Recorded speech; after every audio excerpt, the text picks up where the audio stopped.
Donc bienvenue à tous, donc là on est à l'hôtel-restaurant Les Trois Couronnes et on va vraiment réaliser l'un des repas, si ce n'est le repas le plus fou qu'il y a eu sur cette chaîne.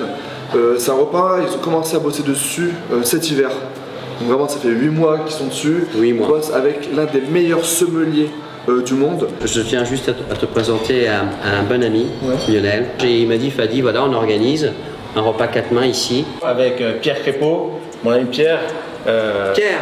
Et Pierre, dans son magnifique établissement à Crans-Montana, on s'est dit il faut qu'un jour on puisse faire des matchs aller-retour. À 4 mains, c'est que vous êtes sur la même assiette. Ce qui veut dire par 4 mains, c'est qu'ils ne sont pas les deux sur la même assiette en train de dresser.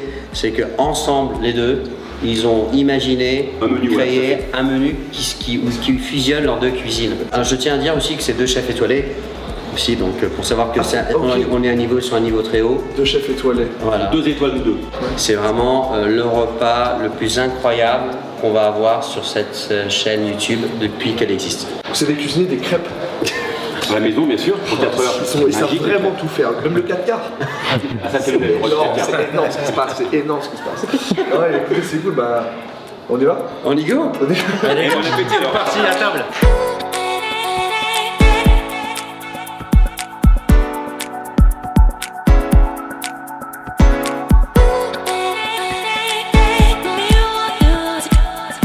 C'est quelques mises en bouche qui sont des tartares de truite lacustre agrémentés d'un duo de courgettes. Vous avez la courgette fleur en beignet et une courgette jaune qui va simplement enrouler ce tartare pour le maintenir, et caviar du Léman, s'il vous plaît. Merci beaucoup. Ça se mange à une bouche ou pas, Fadi, ça? Bah tu peux, comme tu veux. Mais comme je veux.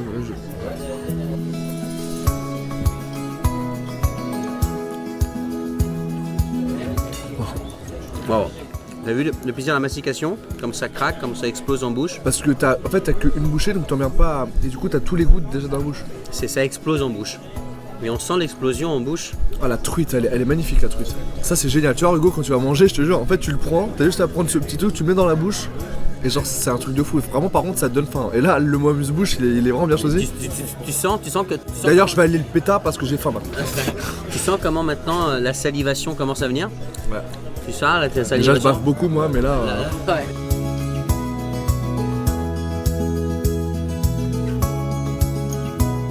Cette langoustine tout juste saisie et parfumée à la livèche. Vous avez également une fraîcheur autour de la tomate d'Aterino fumée, un sérac qui nous vient du Valais et mayonnaise truffée.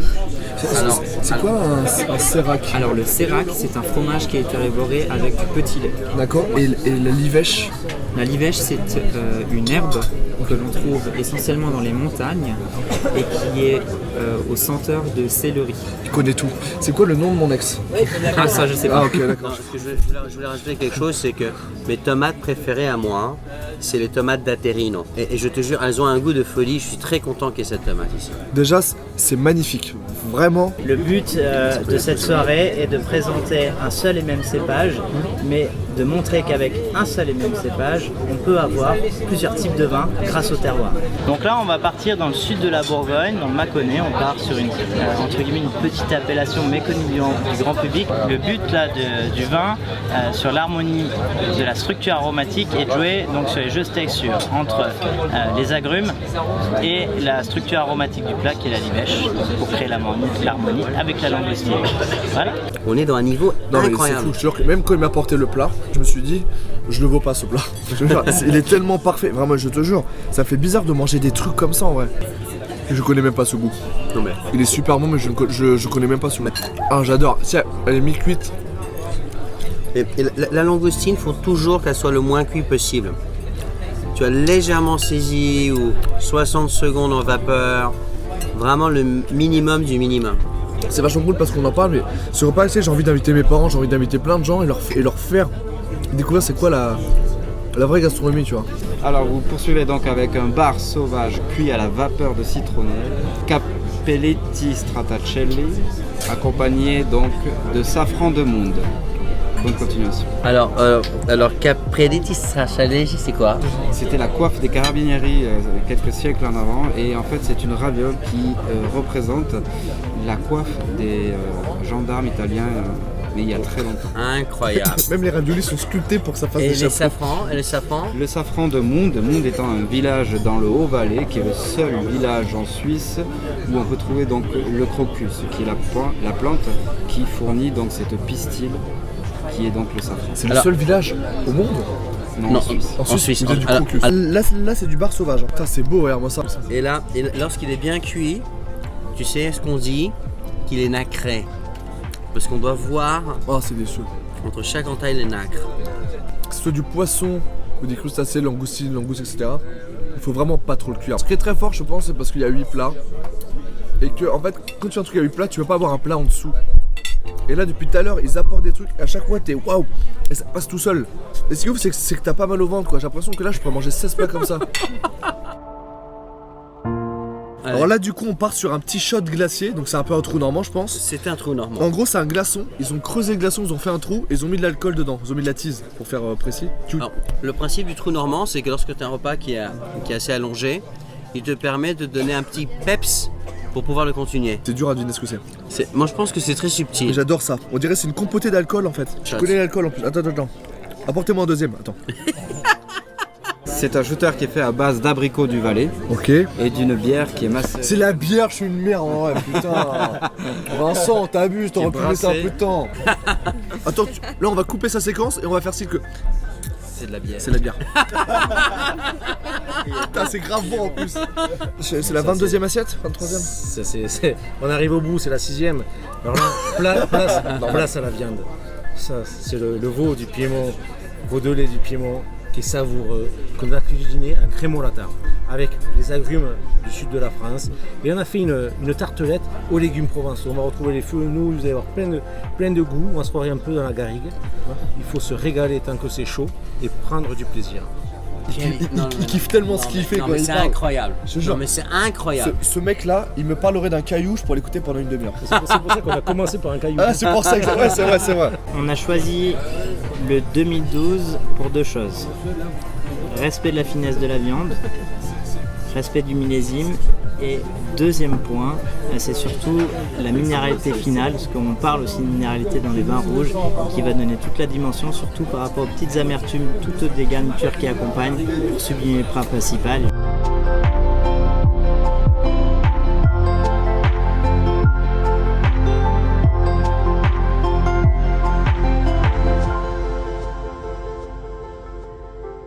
Parce qu'elle est bonne cette viande. C'est un veau de lait du Piémont qui a moins de 8 mois, qui nourrit juste au lait.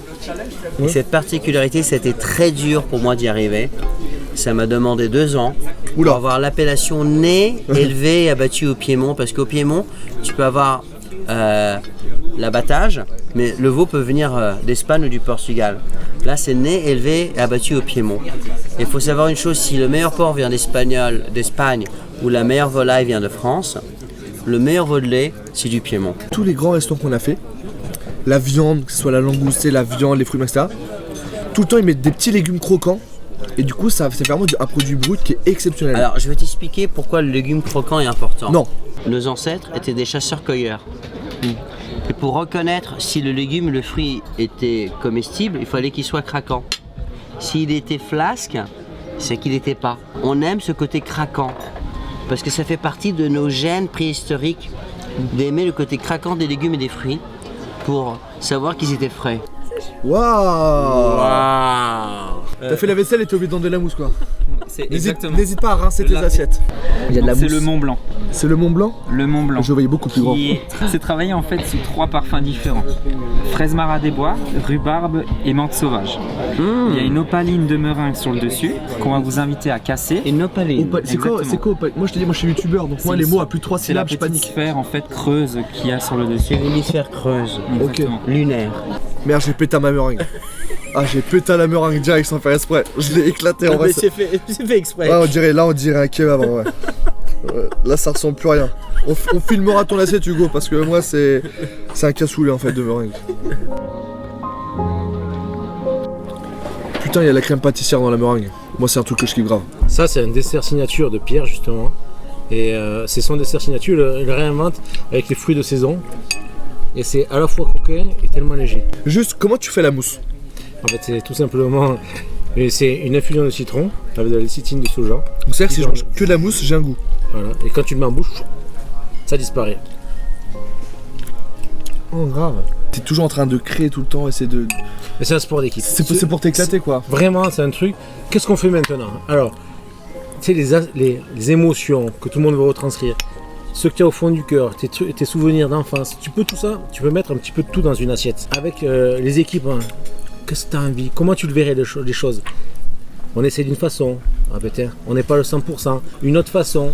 Et c'est comme ça qu'on va se diriger vers ce qu'on voulait, ce qu'on veut mettre dans l'assiette. Merci énormément Lionel. Merci aussi à Pierre parce que c'était deux cuisiniers, mais Pierre a dû partir parce que des fois ils dorment aussi, les cuisiniers, ça arrive. Vraiment, je te jure, je dis pas ça parce que t'es là. Je dis pas ça parce que t'es plus baraque que moi. Vraiment, je te jure que c'est le meilleur repas que j'ai mangé de toute ma vie. Et je te jure que c'est vrai, et j'espère que j'ai réussi à vous le faire ressentir. C'était compliqué parce que, en fait, la plupart du temps, je savais que c'était bon, mais je n'arrivais pas à décrire tous les goûts parce qu'il y avait des herbes que je connaissais pas, il y avait des arômes que je connaissais pas. Et c'est là que j'ai trouvé que c'était très fort. Et enfin vraiment, c'était vraiment une expérience. Et je tiens surtout à dire que donc Lionel, qui est un chef étoilé, il a pris des produits qui étaient plus consommables pour les magasins. Exactement. Qui sont encore consommables pour tout le monde, mais pas dans les magasins, ils ont plus à les vendre. Et ils ont invité 100 personnes qui étaient dans le besoin. Ils les ont mis dans une salle des fêtes, une grande salle, et ils ont cuisiné tous ces produits-là. Ils leur ont offert un menu avec un chef étoilé qu'avec des produits que les magasins les jetaient. Messieurs, ce qui est important, c'est le plaisir de partager.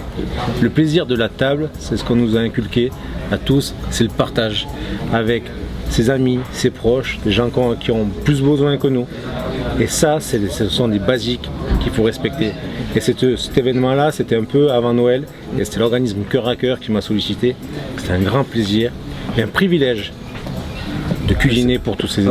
Avoir un chef étoilé pour un menu comme ça, c'est top. En tout cas, merci énormément à ceux qui ont suivi l'épisode. J'espère vraiment que ça vous a plu. N'hésitez pas à mettre un petit commentaire sur vos impressions. Hashtag Lionel, d'accord, pour qu'on sache qu'on parle de lui. Il le sait. Merci Fadi de m'avoir encore accompagné. Fadi alias le Cachemire, on le sait. Merci à tous, c'était Fadi, c'était Lionel et Morgan en direct de YouTube.